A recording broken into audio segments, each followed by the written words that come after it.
હવે આપણે પ્રવેશ કરીએ છીએ શેઠ પુરુષોત્તમ દાસજીના વાર્તાજીની અંદર. આજે આપના વાર્તાજીનો અંતિમ વાર્તા પ્રસંગ છે, વાર્તા પ્રસંગ 10.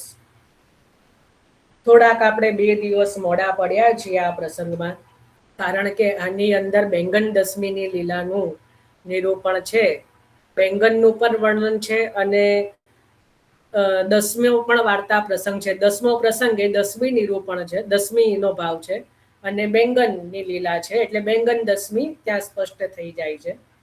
એટલે પ્રભુ તો કીધું ને, ક્યારેક મંદ ગતિથી પણ લીલા કરે, ઝડપથી પણ કરે, પણ આજુબાજુમાં જ છીએ આપણે, એટલે વાંધો નહીં. શ્રીજી તો સદા આરોગ્ય જ છે, તો વાંધો નથી. તો આજે બેંગન દસમીની લીલા આવશે, વાર્તા પ્રસંગ 10. और एक શેઠ કે સગે સંબંધી મેં મામા લગત હતે. એટલે શેઠજીના એક મામા હતા. સો શેઠજી સો કહે નિત્ય, નિત્ય જ્યારે પણ મળે એટલે શેઠજીને કે જો ગયા કો ચલો તો મેં તિહારે સંગ ચલો. એટલે ગયા કોઈ તીર્થ સ્થાન છે, પ્રયાગ કે ગયા એવું કંઈક હશે, મને બહુ ખબર નથી, પણ ગયા તમે આવો ત્યાં ગંગા આદિ સ્નાન માટે તમે ચાલો તો હું પણ તમારી સંગે જોડે આવું. તબ શેઠ કહે અવકાશ પાઈ કે ચલે કે સમય હશે ત્યારે જઈશું. સો ચૈત્ર મહિના આયો तब હું मामा ने बहुत बहुत आग्रह कियो कि जो गया चलो. तब सेठ ने 2 गाड़ी की तैयारी कराई और एक गाड़ी पर राजभोग पाछे सेठ चले. सो कोस 5-6 गए तब एक बेंगन को खेत आयो. એટલે ત્યાં એક બેંગનનો ખેત આવ્યો. જ્યારે આ શેઠજીને પછી હવે કીધું કે હવે જવું જ પડશે, એટલે 2 ગાડી તૈયાર કરાઈ. પહેલાના સમયમાં તો જે બળદ ગાડી હોય અને લાંબો સફર હોય તો પછી એ ગાડીમાં જ સૂવાનું હોય, ગાડીમાં જ પછી આખો દિવસ બેસવાનું હોય, એટલે એક ગાડીમાં તો પેલા મામા આગળ ચાલ્યા ને બીજી ગાડીમાં શેઠજી ચાલ્યા. સો એક ગાડી પર રાજભોગ પાછે શેઠ ચલે. સો કોસ 5-6 ગયે, 5-6 કોસ આગળ ગયા. તબ એક બેંગન કો ખેત આવ્યો. ત્યારે એક બેંગણનું ખેત આવ્યું, ખેતર આવ્યું. તામે તે ખેત વાળેને સુંદર બેંગન ચીની કે બડો ટોકરા ભરી કે ધર્યો હતો. સો શેઠ કી દ્રષ્ટિ પડી. એટલે ત્યાંના જે ખેતર વાળા ખેડૂતે એક સુંદર જે છે એ બધા જ બેંગનોનો એ વીણીને એકદમ સુંદર સુંદર નવા પાકેલા જે બધા બેંગનો જે છે એને ધરીને એક ટોપલો ભરીને રાખ્યો હતો. એના ઉપર શેઠજીની દ્રષ્ટિ પડી. તબ શેઠજીને ગાડી ઠાડી કરાઈ. એટલે ત્યાં ગાડી રોકી. यह विचारे जो श्री मदन मोहन जी के सैन भोग लायक शाक होय गो. એટલે મદન મોહનજીના શયન ભોગને લાયક હવે જે છે એ ટોકરી થશે, આટલો સુંદર બેંગન છે.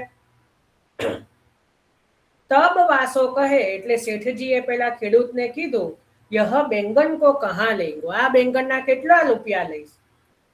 તબ ઊંઘ કહે 1 રૂપિયા લગે ગો. એ સમયના 1 રૂપિયા ભાઈ બહુ હતા, 500 વર્ષ પહેલાના, એટલે અત્યારના તો ઘણા થાય. તો કે 1 રૂપિયા લગે ગો.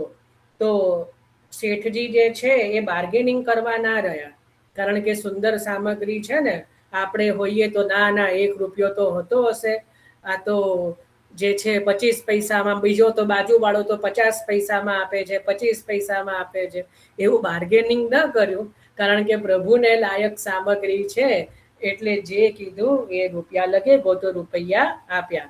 આપણે તો જે છે એટલું બધું બાર્ગેનિંગ કરી દઈએ, પણ અહીંયા તો શેઠજી જે છે એ એમને કદાચ નહીં ફાવતું હોય, એટલે આમ બી પુરુષોને બાર્ગેનિંગ ના આવડે.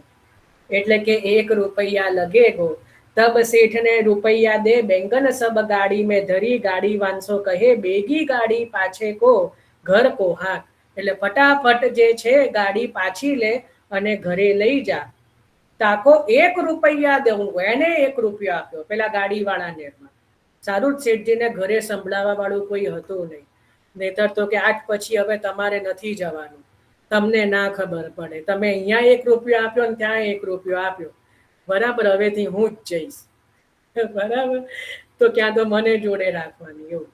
એટલે કે અબ 1 રૂપિયા દોંગો, 1 રૂપિયો તો જલ્દી જે છે ગાડી હાંક. તો તને 1 રૂપિયો આપીશ. તો ઈહા શ્રી મદન મોહનજી રૂક્ષ્મણીજી કો કહે, રૂક્ષ્મણી એટલે એમના જે બેટીને કહે કે બેગ તું ઉઠ કે નહાય કે પૂરી કર, શેઠ શાક લેકે આવત હે. એટલે ઉત્થાપનનો ત્યાં સમય થયો એટલે શ્રી મદન મોહનજીએ રૂક્ષ્મણીજીને શું કહ્યું કે તું જલ્દી જલ્દી હવે ઉઠ અને બધી સામગ્રીની તૈયારી કર, પૂરી કરવા લાગ, કારણ કે હમણાં શેઠજી ટોકરી લઈને પધારી રહ્યા છે, આવી રહ્યા છે. તબ રૂક્ષ્મણીજીને કહી કે ભાઈ મહારાજ શેઠ તો ગયા કો ગયે, શેઠજી તો ગયા છે. તબ ઠાકોરજીને કહી કે શેઠ કી ગયા કરી આવ્યો, શેઠની ગયા થઈ ગઈ. ઉનકી ગયા પૂર્ણ ભઈ, એમની ગયા પૂર્ણ ભઈ. તું ઉઠી કે પૂરી બેગ કર, તું જલ્દી ઉઠીને પૂરીઓ કરવા લાગ. તબ રૂક્ષ્મણી નહાય કે બેદા ઘર મેં સિદ્ધ હતો, સો પૂરી કરન લાગે. એટલે રૂક્ષ્મણીજી ત્યાં જે છે એ પ્રભુના સામગ્રી માટે પૂરીઓ કરવા લાગ્યા. પ્રહર એક રાત્રિ ગઈ હતી, એક પ્રહર રાત્રિ ગઈ, કછુક પૂરી બાકી રહી, થોડી પૂરી બાકી રહી. તબ શેઠ ઘર પર આય કે પુકારે, ત્યારે શેઠજી ઘરે આવીને જે છે એમને બૂમ પાડી. તબ ગોપાલદાસને કિવાડ ખોલ દીએ, ત્યારે ગોપાલદાસજીએ દરવાજા ખોલ્યા. તબ શેઠ રૂક્ષ્મણી સો પૂછે કે કહા સમય હે, રૂક્ષ્મણીજીને પૂછ્યું કે પ્રભુનો શું સમય છે. તબ રૂક્ષ્મણીને કહી કે પૂરી કરી હે, શાક નહીં હે. કારણ કે ખબર છે ને કે શેઠજી ટોકરી લઈને આવે છે, એવું કીધું નહીં કે આપ ટોકરી લાયા છો, તો શું કીધું, પૂરી તો કરી હે અભી, ટોકરી શાક નહીં હે. તબ શેઠજીને કહી કે મેં શાક લાયો હું, હું ટોકરી પધરાઈને લાયો છું. તબ રૂક્ષ્મણીજીને કહી કે બેગે સવાર દેવું, થોડી સી પૂરી રહી હે, થોડી પૂરી બાકી રહી છે, તો હવે જે ટોકરી આ જે છે શાક જે છે એને ફટાફટ આપ સુધારી દો, તો જે છે ટોકરી સુંદર થઈ શકે. તબ શેઠજી ઓર ગોપાલદાસ મિલી કે બેંગન સંવાર દીએ. એટલે શેઠજી અને ગોપાલદાસજીએ જે છે એ બેંગનની જે છે એ સામક જે છે સંવાર્યા. આના પરથી શ્રીનાથજીના શાક ઘરની યાદ આવે. કોઈએ શ્રીનાથજીના શાક ઘરની સેવા કરી હોય, જવા દે છે જેને પણ ના ખબર હોય, તમે જ્યાં આપણે પાવતી ફડાઈએ છે ને પ્રસાદની, ત્યાં જ એક અલગ બારી છે અપરસની, ત્યાં કેવલ 5 રૂપિયા જ ભેટ હોય છે ને, એ પણ કેવલ ન્યોછાવર એના માટે છે કે આજ્ઞા માટે છે. તો એ તમે 5 તેની પાવતી લો અને પછી ત્યાં સ્નાનાઘર છે, અપરસ રૂમ છે, ત્યાં તમારે અપરસના વસ્ત્ર લઈને જવાનું, ત્યાં સ્નાન કરી અપરસ કરો, પછી શ્રીજીની અંદર ભીતરની ફૂલઘરની સેવા મળે, બંટા ઘરની સેવા મળે, શાક ઘરની સેવા મળે, જે સેવા કરવી હોય એ સેવા મળે, જારીજી ભરવાની સેવા મળે, બધી જ સેવા શ્રીનાથજીની મળે છે, જો કોઈને ખબર ન હોય તો આપણે શ્રીનાથજી જઈએ તો ચોપાટી ઉપર જવાની બહુ એટલી તલપ ન હોવી જોઈએ, આપણે ભાગવાનું હોય અપરસ રૂમમાં, શ્રીનાથજીની સેવા કરવાનો લાવો જે છે એ, અને આખો દિવસ તમારામાં તાકાત હોય એટલી સેવા કરો. ત્યાં શાક ઘરમાં જઈએ, શ્રીજીના મોટા મોટા પેલા છાબડાઓની અંદર એટલા બધા શાક હોય, એટલા બધા, દૂધી હોય તો દૂધીના મોટા મોટા પેલા છાબડાઓ ભરેલા જ હોય. તો મેં તો આ વખતે ગયો એટલે પૂછ્યું કે બાબા એ એક દિન કો નેગે, આપણું તો વરસનો નેગો ને એટલો શ્રીજીનો એક દિવસ, કે હા એ એક ही दिन को નેગે. આપણી તો આંખો ફાટી જાય કે શ્રીજીનો એક દિવસ એક શાક, એવા તો કેટલાય અસંખ્ય શાક. વિચાર કરો, શ્રીજીનો દાડમ હોય તો દાડમના મોટા મોટા ત્યાં જે કેન ભરેલા હોય એની સુધારવાના, બરાબર, કેળા હોય, જે અનેક પ્રકારના ફળો હોય, કેરી આમ હોય તો આમ, આપણે જઈએ ને તો આપણને એમ થાય ત્યાંના ખરેખર ભગવદીઓ ધન્ય છે, સવારથી સાંજ રહીને જે શ્રીનાથજીની આટલી સેવા કરી રહ્યા છે, ખરેખર ધન્યતાને એ શું કેવું એમ શબ્દ નથી. આટલી બધી સેવા કરવી એ કોઈ સામાન્યનું ગજું નથી, એ ત્યાંના જ બધા કરી શકે. આપણે તો એકાદ બે સેવા કરીને થોડું પોતાને એવું થાય, પણ જેને સેવા જે નિત્ય કરી રહ્યા છે ધન્ય છે ખરેખર.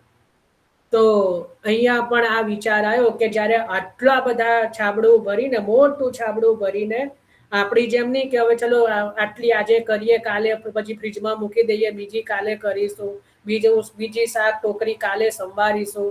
નહીં, જે આવ્યું છે બધું જે છે એ વિનિયોગ કરાવવાનું.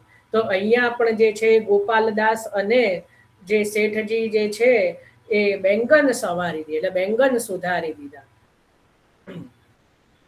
ત્યાં પણ જઈએ ને એટલે ખબર પડે કે સેવાની કેટલી સૂક્ષ્મતાઓ ઉપર ધ્યાન આપે છે. કોઈ પણ જુઓ, આ એક નિયમ રાખજો. આજે એક બીજી નવી સેવાની આ વાત યાદ આવી. ઘરમાં ક્યારે પણ કોઈ ટોકરી આવે, કોઈ પણ ફળ આવે, કોઈ પણ પેકેટ બી લાવો, માની લો પેકેટ એટલે કોઈ ઘઉંનું કે ખાંડનું કે ગોળનું કે પછી કોઈ પણ સમજો ને કે સૂકા મેવાનું કે કંઈ પણ, તો સૌથી પહેલા એની ઉપર જલનો છિડકાવ થાય. શ્રીનાથજીમાં પણ મેં આ રીત જોઈ અને મેં પ્રાચીન વચનામૃતમાં પણ આ વસ્તુ સાંભળી છે કે શ્રી ગુસાઈજીનો પણ એવો ક્રમ હતો કે જ્યારે નવનીત પ્રિયાજીની સેવા માટે કઈ પણ સામગ્રી આવે એટલે ભંડાર ઘરમાં સૌથી પહેલા યમુનાજીની અંદર એનો ઝબકોળો થાય. એટલે જો ખાંડની બોરી હોય ને તો ખાંડની બોરી આખી યમુનાજીમાં, કારણ કે અંગીકાર યમુનાજી દ્વારા જ છે. અંગીકાર સમજજો, યમુનાજી દ્વારા, યમુનાજીના સંબંધ વગર પ્રભુ કોઈનો અંગીકાર કરતા નથી. એટલે આપણે પ્રભુ માટે કઈ પણ વસ્તુ લાવીએ ને એને પહેલા જળથી ભીંજવવી પડે. હવે કોઈ વસ્તુ એવી હોય કે જેને જલથી ભીંજવીએ તો કદાચ ના થાય, તો એનો પણ રસ્તો બતાવો. તો એક રેશમી વસ્ત્ર ભીનું કરી અને એની ઉપર લપેટી લો અને પછી તરત કાઢી લો, તો જલનો સંબંધ થઈ ગયો અને ભીનું પણ નહીં થાય, પણ સંબંધ ત્યાં યમુનાજીનો થઈ ગયો. સમજ પડી? એટલે આ એક નિયમ કરજો કે આવો નિયમ ત્યાં શ્રીનાથજીમાં પણ મેં જોયો. એક મોટું પાઇપ રાખી હતી, કોઈ મોટી, જેટલા છાબડાઓ હોય એ બધાની ઉપર આમ પેલા જલથી છંટકાવ થાય. કારણ કે એક છાપ એવી હતી કે જેમાં જલનો છિડકાવ નહોતો થયો ને કોઈ લેવા છે ને તો કે નહીં, ये अभी नहीं लेनी है, ये अभी प्रभु योग्य नहीं है, એવું કે એ અભી ક્યારે પ્રભુ યોગ્ય થાય કે જલનો છિડકાવ હોય ગો પછી, કારણ કે યમુનાજીનો સંબંધ થયો ને એટલે આ રીતનો પ્રકાર છે. તો કોઈ પણ ટોકરી, મેવો, કઈ પણ કંદ ફળ, કઈ પણ પ્રભુ માટે, ઇવન ખાંડની બોરી હોય કે ઘઉં હોય, ચોખા હોય, દાળ હોય, કઈ પણ લાવો, વેસણનું પેકેટ હોય, કઈ પણ, તો જેમ આપણે અપરસ કરીને પછી પ્રભુની સેવામાં જઈએ છે, તો એ જ રીતે પ્રભુ માટે પહેલા એક જગ્યાએ રાખી મૂકવું જોઈએ અને પછી જ્યારે આપણે સેવામાં અપરસ કરીને જઈએ ત્યારે એ બધી સામગ્રીને પણ અપરસ કરાવી પડે. એટલે અપરસ એટલે એને પણ જે છે જલથી સહેજ એ રીતે ભીંજવી અને પછી જ એ પ્રભુના કક્ષમાં કે પ્રભુના ભંડારમાં પ્રવેશ મળે. કારણ કે યમુનાજીના સંબંધ વગર જો પ્રભુની કોઈ જ વસ્તુનો પ્રવેશ નથી. પ્રભુ સાથે સંબંધ યમુનાજી દ્વારા જ છે. ખ્યાલ આવ્યો? એટલે અત્યારે વાત યાદ આવી એટલે કહી. તો અહીંયા પણ જે છે કે ભાઈ સંવારદીએ રૂક્ષ્મણીજીને સામગ્રી સિદ્ધ કરી, રૂક્ષ્મણીજીએ ત્યાં પૂરીઓ સિદ્ધ કરી દીધી, એટલે પૂરી અને બેંગનની ટોકરી. શેઠ હું નહાય કે ભોગ ધરે, શેઠજી પણ નહાઈને પ્રભુને ભોગ ધરવા લાગ્યા. તબ શેઠ ગોપાલદાસ સો કહે કે 10-5 વૈષ્ણવ બેગે મિલે સો લેવાઈ લેવું. એટલે 5-10 વૈષ્ણવો જે પણ મળે એમને બોલાવી લાવો, આપણે પ્રભુની પાછળ એમનું સમાધાન કરીએ. તબ ગોપાલદાસ વૈષ્ણવનકુ બોલાયેલા, બધા વૈષ્ણવોને કીધું કે આજે અમારા ત્યાં પ્રસાદ લેવા ચલો, એટલે બોલાવી લાયા.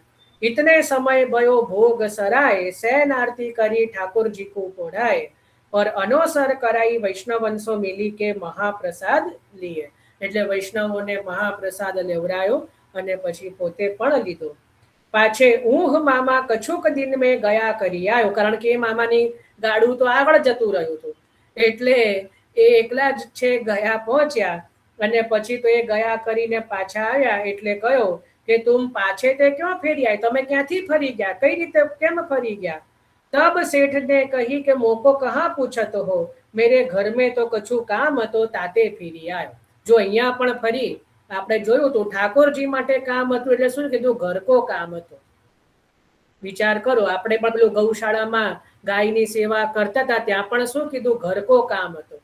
આપણી જેમ મોટાઈઓ ન કરે કે અમે તો ઠાકોરજીની સેવા માટે કામ હતું, ઠાકોરજીનું હતું ને સેવાનું, એવું આપણા જેવું ના કરે. વાણીમાં દીનતા હોવી જોઈએ. અત્યારે આપણે કેવું છે, આત્મપ્રશંસામાંથી ઊંચા આવતા નથી કે મેં આમ કર્યું ને મેં તેમ કર્યું. એટલે આત્મપ્રસન્ન આપણામાં દીનતાનો અભાવ છે, એટલે ભગવદ અનુભવ થતો નથી. પણ અહીંયા તો શું કીધું કે મેરે ઘર કો કછું કામ હતો, તાતે ફેરી આવ્યો, એટલા માટે ફરી આવ્યો. भाव प्रकाश या वार्ता में यह सिद्धांत भयो, जो सामग्री उत्तम देखिए तामे अपने प्रभु को स्मरण करिए. એટલે જો કોઈ ઉત્તમ સામગ્રી જોઈએ તો એનું આપણા પ્રભુનું સ્મરણ કરીને બને તો પધરાઈએ. વાકે બહોત મોલ મેં ખરીદીએ, ઝઘડો ન કરીએ. લાઈન કરી રાખો, ખાસ કરીને સ્ત્રીજનો. અહીંયા હરિરાયજી જ કહે છે કે બાર્ગેનિંગ ન કરીએ આપણી ભાષામાં, આપણી, કારણ કે શું ઝઘડો ન કરીએ. બરાબર, ઝઘડો એટલે બાર્ગેનિંગ. કારણ કે એટલે હરિરાયજીના 500 વર્ષ પહેલા ખબર છે કે 500 વર્ષ પછીની બધી આવી આવશે કે જે 5000 ની વસ્તુ 500 માં લેશે એમ. એટલે કે છે કે વાકો બહોત મોલ મેં ખરીદીએ, ઝઘડો ન કરીએ. પેલાને શાંતિથી આપવા દઈએ ને આપણે શાંતિથી લઈએ. પેલાનું મન કચવાય ને આપણું એવું થાય કે મેં 250 કીધા હતા ને 300 માં લેવું પડ્યું, એવું ન થવું જોઈએ. બરાબર, તો કે છે કે બહોત મોલ મેં ખરીદીએ, ઝઘડો ન કરીએ, अपने सामर्थ्य प्रमाण लीजिए. એટલે ક્યાં એવું કીધું છે કે આટલું લેવું, પોતાના સામર્થ્ય પ્રમાણે લેવું જોઈએ. और भगवद सेवा रूप यह धर्म के आगे सगरे वैदिक धर्म जो है तुच्छ जानिए. એટલે ભગવદ સેવા આગળ બધા વૈદિક કર્મ. કયું વૈદિક કર્મ? આ ગયા જવું, કોઈ પણ તીર્થનો આશ્રય લેવો કે આ તીર્થ કરવા પેલા તીર્થ કરવા, એ બધા ભગવદ સેવા આગળ તુચ્છ જાણવા. તબ ઠાકોરજી પ્રસન્ન હોય, ત્યારે ઠાકોરજી જે છે પ્રસન્ન થાય. તાતે સ્નેહ હે સોઈ પ્રભુ પ્રસન્નતા કો કારણ હે. હવે મને ખબર પડી આજે આ પ્રસંગ કેમ આવ્યો. સુબોધનીજીની અંદર પણ જ્યારે માતાઓ જ્યારે પ્રભુને સ્તનપાન કરાવતા ત્યારે ઘણો આનંદ પામતા, કારણ કે પ્રભુના દંત સ્નેહ રૂપ છે. લખ્યું કે નહીં આપણે? અહીંયા પણ અંતિમ પંક્તિમાં નીચે અંડરલાઈન કરો, સ્નેહ હોય સો પ્રભુ કો પ્રસન્નતા કો કારણ હે. સુબોધનીજીમાં માતાઓને પ્રસન્ન કર્યા, અહીંયા ભક્તોને પ્રસન્ન કર્યા છેલ્લે. બરાબર, તાતે સ્નેહ જો હે સોઈ પ્રભુ કે પ્રસન્નતા કો કારણ હે. એટલે ત્યાં આજે તો બધા પ્રસન્નતાનો દિવસ છે. સુબોધનીજીમાં પણ માતાઓ પ્રસન્ન થઈ અને અહીંયા તો બધાને પ્રભુએ પ્રસન્ન કરી દીધા. એટલે પ્રભુની પ્રસન્નતાનું કારણ છે. તો અહીંયા કીધું કે જે સ્નેહથી પ્રેમથી પ્રભુની સેવા કરે છે તો એ જે છે પ્રભુની પ્રસન્નતાનું કારણ બને છે. ભલે થોડી કરીએ, વધારે કરીએ, જેટલી પણ કરીએ, પણ સ્નેહથી કરીએ તો પ્રભુ પ્રસન્ન થાય છે. કોઈને બતાવવા માટે અથવા પોતાની આત્મ પ્રશંસા માટે અથવા તો કોઈને કઈ પોતાના આગળ પોતાનું એ મહાત્મય પ્રગટ કરવા માટે જો કંઈ કરીએ તો એ પ્રભુના સ્નેહનું કારણ બની શકતું નથી, પ્રભુની પ્રસન્નતાનું કારણ બની શકતું નથી. આના ઉપરથી મને હજી એક વસ્તુ યાદ આવી. આપણે શ્રી યમુનાષ્ટકનો પાઠ કરીએ છીએ, બરાબર? યમુનાષ્ટકમાં ક્યાંક મહાપ્રભુજીએ એવું કીધું છે કે આ પાઠ જે કરીએ એનાથી પ્રભુ પ્રસન્ન થાય છે. નિત્ય કરીએ છીએ ને યમુનાષ્ટક, તો આપણે યમુનાષ્ટક શેના માટે કરવાનું? તો એનું કયું ફલ જે છે કે જેના માટે યમુનાષ્ટક કરવાનું, ક્યાં કેવું વર્ણન આવે છે?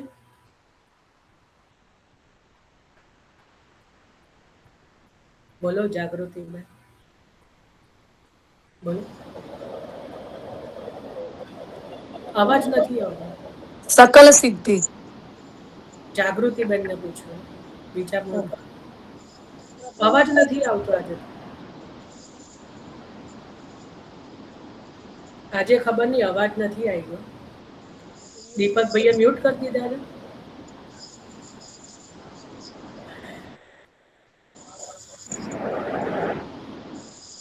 મુકુંદ રતિ વર્ધિની, મુકુંદ રતિ વર્ધિની, પ્રભુમાં એ તો મુકુંદમાં જો આપણે છેલ્લો શ્લોક જે છે ભવાષ્ટકમિદં મુદા પઠતિ સુરસુતે સદા સમસ્ત દુરિતક્ષયો ભવતી વૈ મુકુંદે રતિ જે છે એમાં તયા સકલ સિદ્ધયો એના પછી મુરરી પુષ્ય સંતુષ્યતિ. આનો અર્થ થાય મુરરી એવા ઠાકોરજીને પણ આનંદ થાય છે. જ્યારે કોઈ ભક્ત યમનાષ્ટક કરે તો પ્રભુને પ્રસન્નતા થાય છે કે આ જે મારો ભક્ત છે એ યમનાષ્ટક કરી રહ્યો છે. તો આપણે શેના માટે કરવાનું કે મુરરી પુષ્ય સંતોષ, મુરારીને પણ સંતોષ એટલે પ્રસન્નતા થાય છે યમનાષ્ટક સાંભળીને કે યમનાષ્ટકનો પાઠ કરતા જોઈને. આવું મહાપ્રભુજી કહી રહ્યા છે. તો આપણે તો યમનાષ્ટકનો પાઠ પણ પ્રભુની પ્રસન્નતા માટે છે, આપણા માટે નથી. વિચાર કરો, આપણને કંઈક તનુ નવત્વ મળે તો મળે જ છે, એ તો સકલ સિદ્ધિ લેવા માટે કે સ્વભાવ વિજય કરવા એ તો યમુનાજી કરશે, પણ આપણે એના માટે કરતા નથી. આપણે તો શ્રી યમનાષ્ટકનો પાઠ પણ હું પાઠ કરું, મતલબ મારા દ્વારા પાઠ થાય તો મારા પ્રભુને પ્રસન્નતા થાય એ ભાવથી આપણે કરવાનો હોય છે. કારણ કે મહાપ્રભુજી કહી રહ્યા છે મુરારી પુષ્ય સંતુષ્યતિ, મુરારીને પણ સંતોષ થાય છે. આ એક ફલ બતાવ્યું છે કે કોઈ વૈષ્ણવને યમનાષ્ટકનો પાઠ કરતા જોઈને જે મુરારી પ્રસન્ન થાય છે. આના પણ ઘણા ભાવો છે, પણ અહીંયા મુખ્ય એ સમજો કે એના માટે આપણે કરવાનું રહે છે. એટલે અહીંયા કહી રહ્યા મૂળ વાત એ છે કે સ્નેહથી જે કાર્ય કરીએ એનાથી પ્રભુ પ્રસન્ન થાય છે, બીજાથી થતા નથી. ઇતિ 84 વૈષ્ણવની વાર્તા. અહીંયા 10મો વાર્તા પ્રસંગ વિરામ થયો. એની સાથે અહીંયા શેઠજીના વાર્તાજી વિરામ થયા આમ તો, પણ હજી આપણે એકવાર ફરીથી શેઠજીનું આખો પ્રસંગ એકવાર ચિંતન કરીશું. 10 વાર્તા પ્રસંગ કેમ છે, એના પછી ભાવ સિંધુની અંદર શેઠજીની વાર્તાજી છે તો એનું પણ કંઈક એમાં વિશેષ મળશે. તો હજી આપણે કાલે શેઠ પુરુષોત્તમ દાસજીનું એક પુનરાવર્તન આખા વાર્તાજીનું એક વખત આપણે કરીશું, 10 પ્રસંગોનું, અને પછી આપણે એ વાર્તાજી આગમાં વિરામ લઈશું. બરાબર. તો આજે આપણે 84 વૈષ્ણવના વાર્તાજીને વિરામ આપીએ છીએ અને આજના સત્સંગને પણ વિરામ આપીએ છીએ. ચલો, હવે કોઈને કઈ પ્રશ્ન કે કઈ હોય તો કહો. શર્મિષ્ઠાબેન, તમારો હેન્ડ રહેશે. કઈ પ્રશ્ન છે?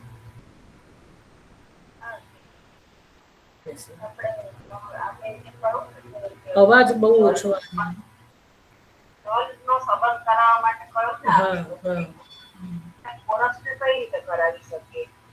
એ જે પાત્રની અંદર હોય, જે ડબ્બામાં હોય, એ ડબ્બા ઉપર જલ છિડકવાનું. પણ ગોરસની બહારથી થોડું લાવો, તો તમે ઘરે જ સિદ્ધ કરો ને.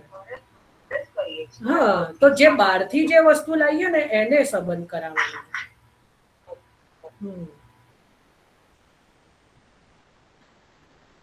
ધારો કે દૂધની થેલી લાયા, તો દૂધની થેલીને તો આપણે પેલા જલથી ભીંજવી જ શકીએ ને. દહીં કે કદાચ લાયા, તમે તો દહીં બી ઘરે કદાચ હવે બધા ચલાવે છે, તો લાયા તો એને જલથી ભીંજવીને એ રીતે. હા, જય શ્રી કૃષ્ણ. હા, બોલો. જય ભાઈ, જય શ્રી કૃષ્ણ. આપણે રાતના ઊંઘ ના આવતી હોય તો યમનાષ્ટક થાય? કેટલા વાગે ઊંઘ ના આવતી હોય? રાતના 2 વાગે 3 વાગે ન થાય, કારણ કે 10 સાડા 10 સુવા પડીએ ને, પછી 1 વાગ્યા લગી ઊંઘ જ ના આવતી હોય તો એમ થાય કે મેં કાલે પ્રકાર બતાવ્યો ને, 2-4 વાર આંખો પેલી મિચકાવાની, પછી જેમ અહીંયા બગાસા ખાવ છો તો નથી આવતી, લેવાના ચા બધા બહુ બધા ખાય છે, તો એ પછી એ જોવાના બગાસા નથી આવતી. ઓહો, બાપરે બાપ. હા, એટલે આમાં કેવું છે, યમુનાષ્ટક અને સર્વોત્તમજી બંને સ્વરૂપાત્મક આપણે ત્યાં મનાયા છે કે એ પણ શ્રી યમુનાજીનું સ્વરૂપ છે અને સર્વોત્તમ સ્તોત્ર પણ શ્રી મહાપ્રભુજીનું સ્વરૂપ છે. એટલે જેમ આપણે સ્વરૂપને કાળજી લઈએ એ જ રીતે આમ તો ખરેખર યમુનાષ્ટક અને સર્વોત્તમજી જે છે ને સ્વરૂપાત્મક છે. તો પછી એના સ્વરૂપ પણ પછી જે છે એ શયન કરે છે. એટલે બહુ મોડી રાત્રે એ રીતે આમ તો ન જ કરવું જોઈએ. તો અષ્ટાક્ષરનું જે છે ચિંતન કરો, કારણ કે મહાપ્રભુજીએ અષ્ટાક્ષર સદા સર્વદા કરવું જોઈએ એ પ્રમાણેની આજ્ઞા કરી છે. તો અષ્ટાક્ષર કરો તો એ વધારે સારું. ભલે. જય શ્રી કૃષ્ણ. જય ભાઈ. હા, જય શ્રી. હા, જય શ્રી. અમારે એ જ પૂછવું હતું કે અષ્ટાક્ષર તો થાય જ ને. હા, અષ્ટાક્ષર તો સદાસર વધારે. બસ એ જ. બધાને ઊંઘનો પ્રોબ્લેમ છે કે શું ભાઈ?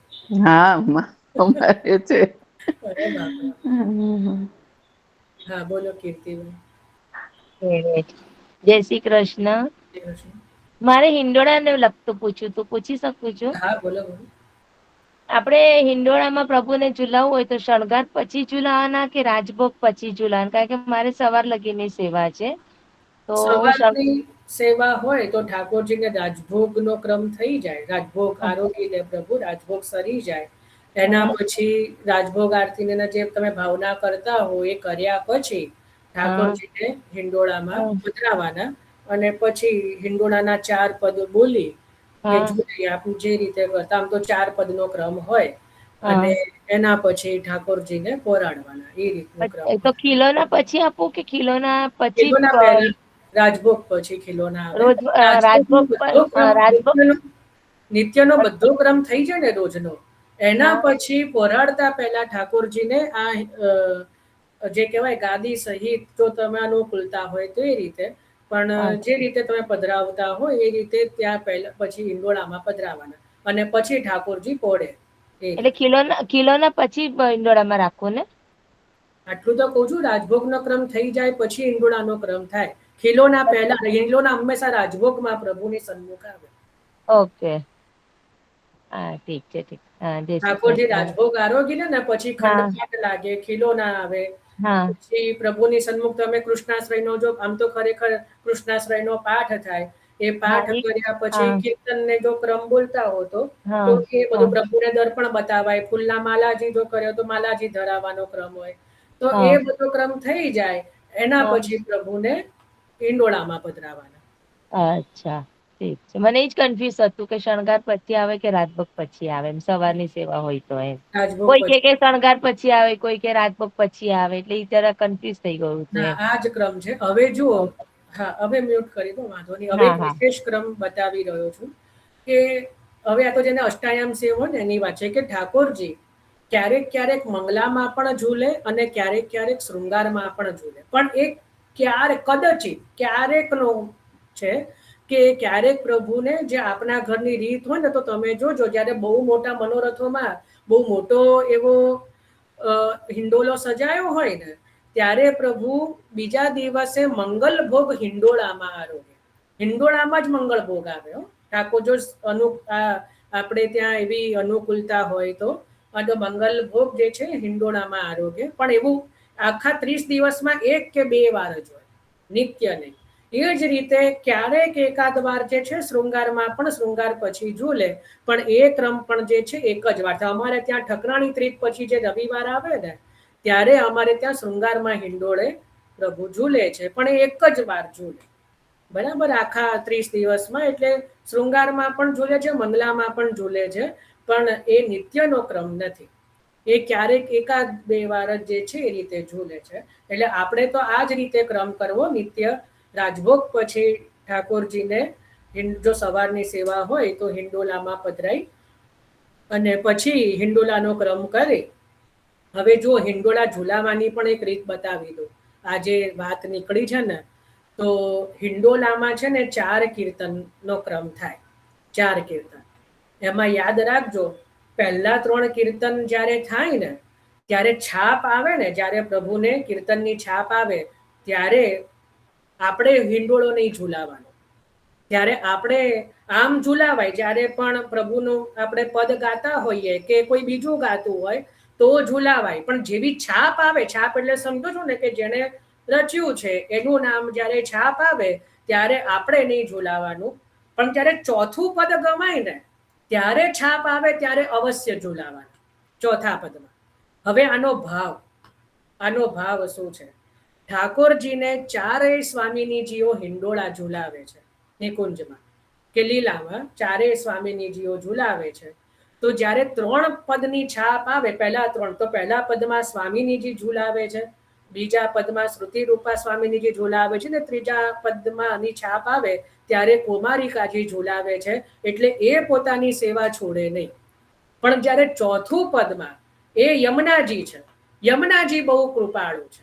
એટલે યમુનાજી કે નહીં, તું કર, હું તને હાથ લગાવું છું, સેવા તું કર. યમુનાજી નિર્ગુણ છે, એટલા માટે ચોથા પદની છાપ આવે ત્યારે જે છે, કારણ કે યમુનાજી દરેક ભક્તોની ભક્તિની અંદર સમાવિષ્ટ છે, એટલા માટે જે છે ચોથા પદની છાપમાં અવશ્ય ઝુલાવાના હોય છે.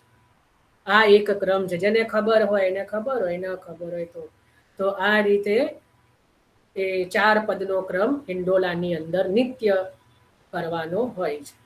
આના સિવાય બી ઘણા બધા ક્રમ છે, પણ હવે મને કહેતા ડર લાગે છે, કારણ કે પાછું ઘણા સમજે એટલું કે ને આંખનું અંજન ગાલે ઘસ્યું, કહીએ શું ને સમજે શું, એટલે થોડું કહેતા ડર લાગે છે. એટલે જે સરળ સરળ પ્રકારો જે છે એ હું બતાવી રહ્યો છું. હા, બોલો જતીનભાઈ. જય શ્રી કૃષ્ણ જયભાઈ. દીપાલીબેન, તમારો બી ઇન્ટરેસ્ટ હતો, આપણે લઈએ તમારો એક પ્રશ્ન. તમારા પ્રશ્ન તો સાંભળવા છે. હા જતીન. હા, જય શ્રી કૃષ્ણ. હા, જય શ્રી હિંડોળામાં ઝુલાવ્યા પછી પાછા સિંહાસન પર પધરાવવા પડે કે ડાયરેક્ટ પોડાડી શકાય? તમે શૃંગાર આમ બી તમે વડા કરો એટલે આમ બી શૃંગાર તો સિંહાસન પર જ વડા થાય. હિંડોળાની અંદર શૃંગાર વડા ન થાય, એટલે શૃંગાર વડા કરવા માટે તો સિંહાસન પર પધારાવો જ ને. અને જો શયન ભોગનો તમે ધરતા હો અલગથી, શયન ભોગનો ક્રમ હોય તો હિંડોળા ઝુલાયા પછી સિંહાસન પર પધરાઈ શૃંગાર વડા કરીને પછી શયન ભોગનું દૂધ ધરવું. બરાબર. હા, શયન ભોગ નથી ધરતા તો પછી આમ તો ધરવું જ, કારણ કે શયન ભોગમાં દૂધ કે મિશ્રી કે એવું જ તમે ધરીને ભાવ કરી શકો છો. તો શયન ભોગ ધરીને આખો ક્રમ લો તો વધારે આનંદ આવે. ઠીક છે. જય શ્રી કૃષ્ણ. હા, જય શ્રી કૃષ્ણ.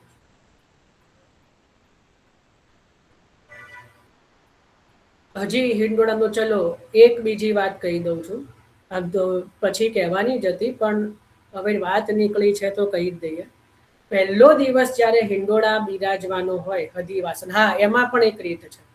જુઓ, ઠાકોરજી ને જે દિવસે હિંડોળાનો પ્રારંભ હોય અને આપણે ત્યાં સવારનો જ ક્રમ હોય તો આપણે ત્યાં બીજા દિવસથી હિંડોળે બિરાજે. આ ધ્યાન રાખજો. કેમ? એનું કારણ શું? કારણ કે શ્રીનાથ, ધારો કે માની લો કે આ વખતે એકમના દિવસે શ્રીનાથ આપણે ત્યાં હિંડોળાનો પ્રારંભ છે. હવે આપણે ત્યાં તો સવારનો ક્રમ છે, સાંજનો ક્રમ જો નથી તોની વાત છે. તો જ્યાં સુધી શ્રીનાથજીમાં હિંડોળા થયા નથી પ્રારંભ, કારણ કે શ્રીનાથજીમાં કોણ ઝુલાવે છે? તો સાક્ષાત સ્વામિનીજી પ્રથમ ઝુલાવે છે. સાક્ષાત જે કહેવાય મહાપ્રભુજી પ્રથમ ઝુલાવે છે. આપણા ગુરુ ઘરમાં હજી હિંડોળે પધારે, આપણા ગુરુ ઘરમાં જશોદાજી હિંડોળાનો પ્રારંભ કરે છે, કે આપણા ગુરુ ચરણ હિંડોળાનો પ્રારંભ કરે છે, તો આપણાથી એમનું અતિક્રમણ થઈ શકે નહીં. આપણે સ્વામિનીજીથી ઉપર જઈને પહેલા આપણે સેવા કરી શકીએ નહીં. આપણી ચિંતા એ જ કહેવાય કે પહેલા સ્વામિનીજી કરી લે, પહેલા જશોદાજી સેવા પહોંચી લે, પછી જ આપણાથી સેવાનો ક્રમ પ્રારંભ થાય. એટલે જો હિંડોળા પ્રારંભના દિવસે આપણે સાંજનો સેવાનો ક્રમ નથી, કે આપણે સવારનો જ સેવાનો ક્રમ છે, તો બીજા દિવસથી હિંડોળાનો પ્રારંભ કરવો, એક દિવસ છોડીને. હિંડોળા વિજયમાં એવો નિયમ નથી, એટલે જ્યારે હિંડોળામાં એ તમે વિજય કરી શકો, પણ જે પ્રારંભ છે ને, કારણ કે શરૂઆત હંમેશા મુખ્ય ભક્તથી થાય. જે હંમેશા પ્રારંભ હોય ને એ તમે જુઓ, કોઈ પણ લૌકિક વૈદિક કાર્યમાં ઘરના મોટા હોય ને પહેલા કરે. તો આપણા મોટા કોણ? તો શ્રી સ્વામિનીજી, શ્રી મહાપ્રભુજી, આપણા ગુરુચરણ. એટલે પહેલા એ સેવા કરે, એમના ઘરમાં પહેલા ક્રમ થાય, પછી આપણે કરવું. ખ્યાલ આવે ને? આપણાથી અતિક્રમણ આપણે કરી શકીએ નહીં. સમજ પડી? એટલે હિંડોળા પ્રારંભમાં આ વસ્તુનું ધ્યાન રાખવું. બરાબર. હવે બીજી વસ્તુ, જ્યારે પણ હિંડોળાનો પ્રારંભ થાય એનો એક દિવસ એટલે પહેલા દિવસે અવશ્ય હિંડોળામાં ભોગ આવ્યા લખજો હો. બધા જે સાંભળી રહ્યા છો પછી ભૂલી જશો. આ નિયમ છે કે હંમેશા હિંડોળાનો પ્રારંભ બીજા દિવસથી કરવો, જો સાંજની સેવાનો ક્રમ નથી, એ તો સમજ્યા જ. પણ હિંડોળાનો જ્યારે પ્રારંભ થાય એ દિવસે હિંડોળામાં અવશ્ય ભોગ આવે. ઠાકોરજી હિંડોળામાં પધારે ને, હિંડોળાના પહેલા જ્યારે 4 સુરંગ હિંડોળા ગોવિંદ સ્વામીના ગવાય, એની પહેલા ઠાકોરજીને હિંડોળામાં અવશ્ય ભોગ આવે. એ તમે કઈ પણ ભોગ ધરો, દૂધ ધરો, નાગરી, અંશખડી, કઈ પણ ધરી શકો. બીજું કઈ ના કરતા હો તો મિશ્રી, સૂકો મેવો, પણ અવશ્ય ભોગ આવે. એ ભોગ આયા વગર હિંડોળાનો પ્રારંભ ન થાય. એટલે ઠાકોરજીને પહેલા હિંડોળામાં પધરાવાના, સહેજ એક બે હલકા ઝટકા થોડા ઝુલાઈ અને પછી ત્યાં આગળ પડઘો ધરી અને ઠાકોરજીને ભોગ ધરીને ટેરો કરીને કાની આપીને ટેરો કરવાનો. પછી અધિવાસન વાળું પદ થાય કૃષ્ણદાસજીનું, નંદ હિંડોર નાહો રોપ્યો નંદ આવાસ. જેને ખબર છે એને ખબર હશે, નહીં ખબર હોય એને તો આમ બી કહેવાની જરૂર નથી. તો હિંડોરના રોપ્યો હો નંદ આવાસ લખી લેજો, કૃષ્ણદાસજીનું પદ છે એ ગવાય. બરાબર. પછી હિંડોળાનો ભોગ સરે અને પછી 4 સુરંગ હિંડોળા ગવાય. આ પહેલા દિવસનો ક્રમ છે. પછી બીજા દિવસથી ભોગના ક્રમની જરૂર નથી, પછી ભોગની જરૂર નથી, પણ પહેલા દિવસે અવશ્ય હિંડોળાનો ભોગ આવે. ખ્યાલ આવ્યો? અને આટલું તો સમજ પડી ગઈ ને? એટલી આમાં કોઈને કઈ પ્રશ્ન હોય તો પૂછજો. પહેલા દિવસનો. અને છેલ્લા દિવસે જ્યારે હિંડોળા વિજય થાય ત્યારે પણ એક વિશિષ્ટ રીત છે કે જ્યારે હિંડોળા વિજય થાય એટલે 4 કીર્તનનો ક્રમ થઈ જાય એટલે ઠાકોરજીને આરતીનો ક્રમ અવશ્ય કરો. પ્રભુ આરતી વગર હિંડોળા વિજય કરે નહીં. ભલે તમે દીવાની કે એની વાટની આરતી નથી કરતા તો પણ હસ્તની આરતીના મુદ્રાની ભાવથી પણ આરતીનો ક્રમ કરો. આ લખી રાખજો, આ નિયમ ખબર. આરતી વગર પ્રભુનો હિંડોળા વિજય થાય નહીં. અને એના પછી આરતીનો ક્રમ થાય, 4 પદ થઈ જાય પછી આરતીનો ક્રમ થાય. એના પછી 5 પ્રદક્ષિણા થાય હિંડોળાની ઠાકોરજી સાથે. ઠાકોરજી બિરાજતા હોય ને એ ઠાકોરજી સાથે 3 અથવા 5 હિંડોળાની પ્રદક્ષિણા થાય અને પછી ઠાકોરજીને ગાદી સહિત હિંડોળામાંથી પધરાવાય એટલે હિંડોળા વિજય થયા કહેવાય. સમજ પડી? આ હિંડોળા વિજયનો ક્રમ છે. આમાં કોઈને કઈ પ્રશ્ન? સાચું સમજજો ભાઈ, સમજવામાં ભૂલ ના કરતા. બોલો કીર્તિબેન. જય શ્રી કૃષ્ણ. પછી હિંડોળામાં એક જ દિવસ ભોગ આવે, પછી રોજ ન ધરવા ને, ખાલી જારીજી જ આવે ને? હા, એ જ હું કહું છું. ભોગ તો એક જ દિવસ આવે, પ્રથમ દિવસ. અચ્છા, ઠીક. પણ પછી એવું નહીં વિચારવાનું અરે રાજભોગની જગ્યાએ હિંડોળામાં જ ભોગ ધરી દઈએ, નહીં. એવી પાછી વાણિયા બુદ્ધિ નહીં કરવાની. વિશેષ ભોગ આવે. ખ્યાલ ને? નિત્યનો ભોગ તો આવે જ ઠાકોરજીને, એ હિંડોળાનો વિશેષ ભોગ આવે.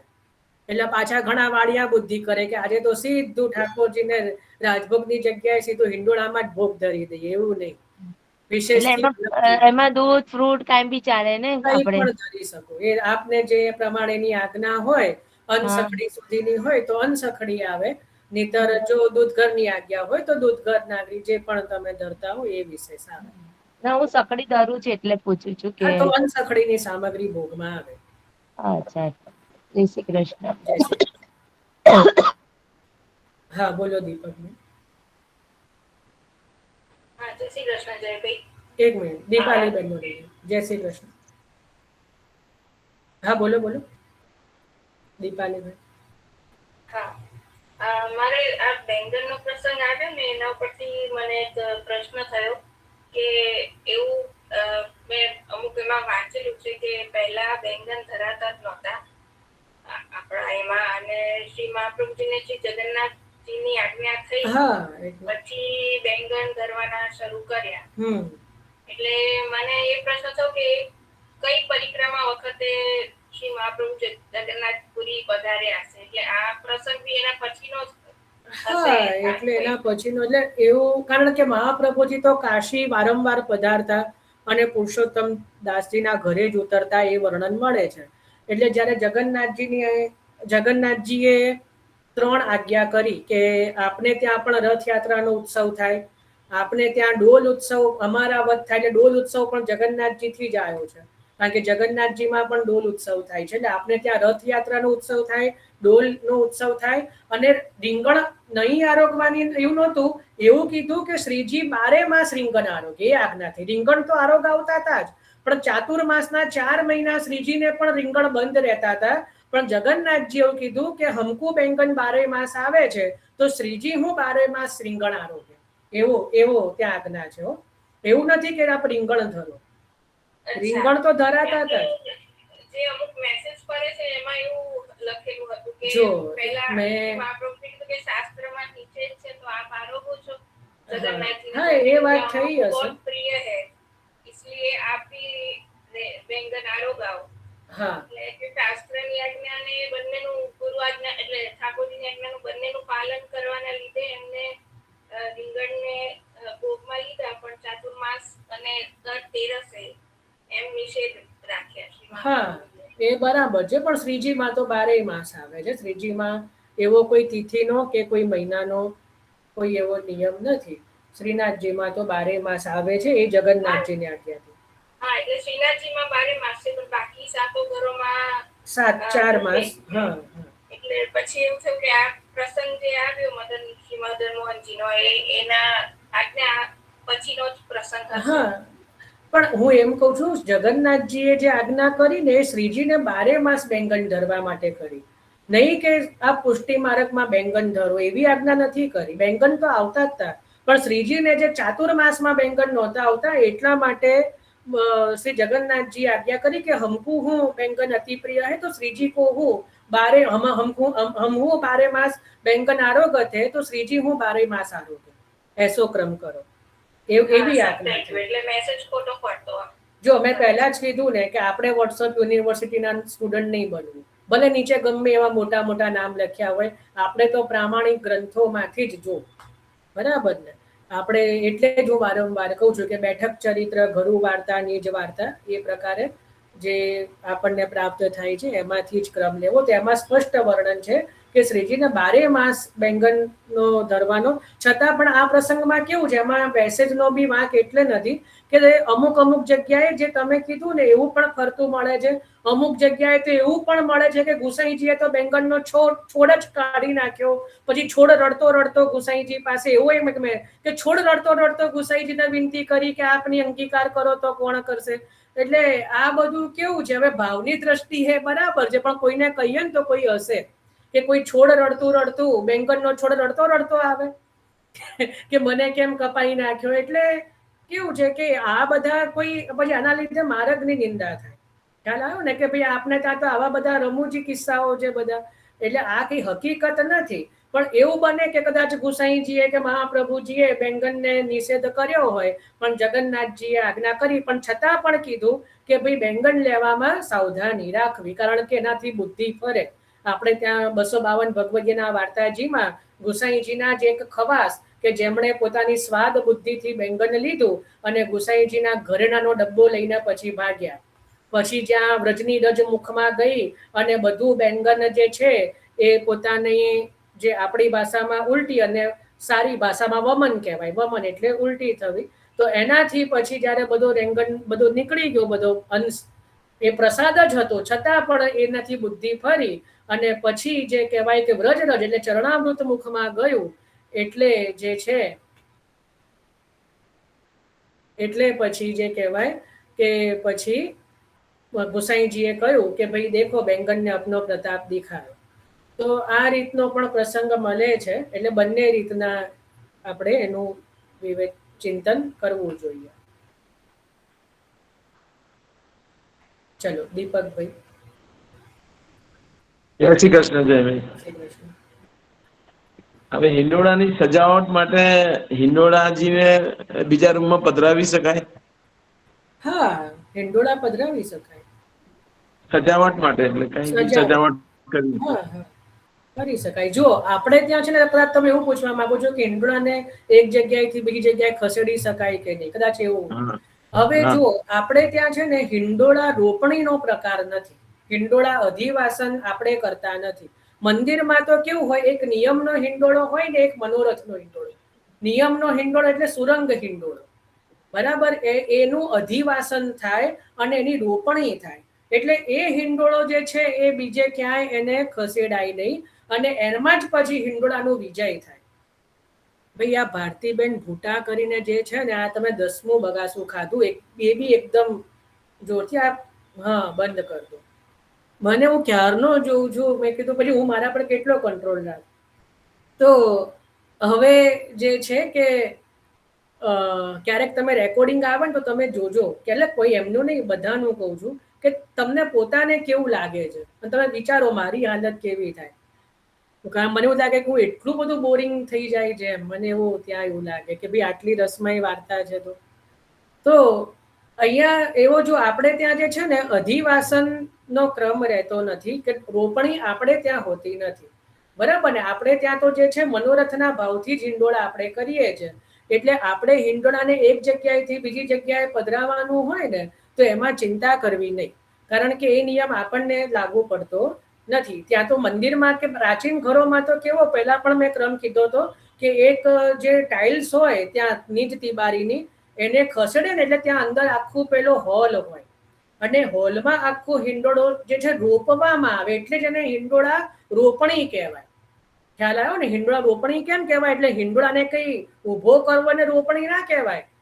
તમે પ્રાચીન જે મંદિરો હોય ને, અત્યારના નહીં નવા બનેલા, પણ જે મૂળ જે 7 ઘરોના કે એવા જે મંદિરો છે ને એમાં તમે કદાચ ના ખબર હોય, પણ એમાં આખો હિંડોળો ખૂંપવામાં, જમીનમાં રોપવામાં આવે, એટલા માટે એને હિંડોળાની રોપણી કહેવાય. એવો ક્રમ આપણે ત્યાં હોતો નથી ને હિંડોળાનું અધિવાસન થાય. જે અધિવાસનનો ક્રમ હોય એ આપણે એનો કરવાનો પણ હોતો નથી. એટલે આપણે ત્યાં કઈ રોપણી ને અધિવાસનનો ક્રમ હોતો નથી. આપણે ત્યાં ભાવાત્મક ક્રમ હોય છે, મનોરથાત્મક ક્રમ હોય છે. આપણે મનોરથથી ઝુલાવીએ છીએ, એટલા માટે એવો ત્યાં કોઈ નિયમ બાધક થતો નથી.